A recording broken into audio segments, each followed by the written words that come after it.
अपनों में इसको शेयर जरूर करना। किस्सा यह है कि सुल्तान महमूद गजनवी रहमतुल्लाह अलैह के पास एक शिकारी आया। उसके हाथ में एक चकोर था। चकोर एक परिंदे का नाम है जिसका फोटो आप देख रहे हैं। जिसका एक पांव नहीं था, वो लंगड़ा चकोर था। सुल्तान ने जब उसको देखा तो सुल्तान को वो चकोर बहुत पसंद आया। तो सुल्तान ने उसकी कीमत पूछी तो शिकारी ने उसकी कीमत बहुत बताई, यानी बहुत महंगी कीमत बताई। सुल्तान हैरान हुआ और शिकारी से कहा कि भाई ये तो लंगड़ा है, इसका एक पांव भी नहीं है, इसमें ऐब है, तुम इसकी इतनी कीमत क्यों बता रहे हो, इसको इतना महंगा क्यों बता रहे हो?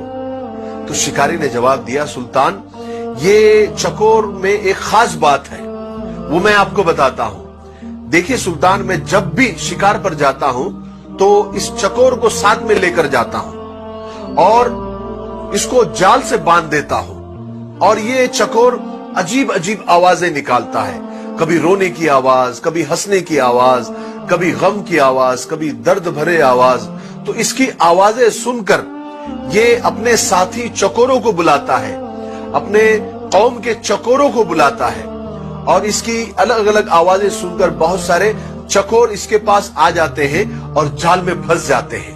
और फिर मैं उन चकोरों को पकड़ लेता हूं, उनको बेचता हूं और इसकी इसी टैलेंट की वजह से मैंने बहुत सारे पैसे कमाए हैं, बहुत सारे चकोरों को फंसाया है, तो इसमें ये टैलेंट है। जब सुल्तान ने ये बात सुनी तो मुंह मांगी कीमत देकर उस चकोर को खरीद लिया और जैसे ही खरीदा, ऑन द स्पॉट वहीं पर उस चकोर को जुबाह कर दिया, उसके टुकड़े टुकड़े कर दिए।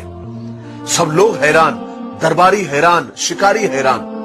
शिकारी ने हैरत से पूछा कि सुल्तान, आपने इतनी महंगी कीमत देकर, मुंह मांगी कीमत देकर इस चकोर को खरीदा और उसको जुबाह कर दिया, उसके टुकड़े टुकड़े कर दिए, क्यों? तो सुल्तान ने उस वक्त बड़े तारीखी जुमले कहे जो हम सबको याद होने चाहिए, जिंदगी भर याद रखने चाहिए। सुल्तान ने कहा, जो दूसरों की दलाली के लिए अपनों से गद्दारी करता है उसका यही अंजाम होना चाहिए, उसको जुबाह कर देना चाहिए, उसको कत्ल कर देना चाहिए।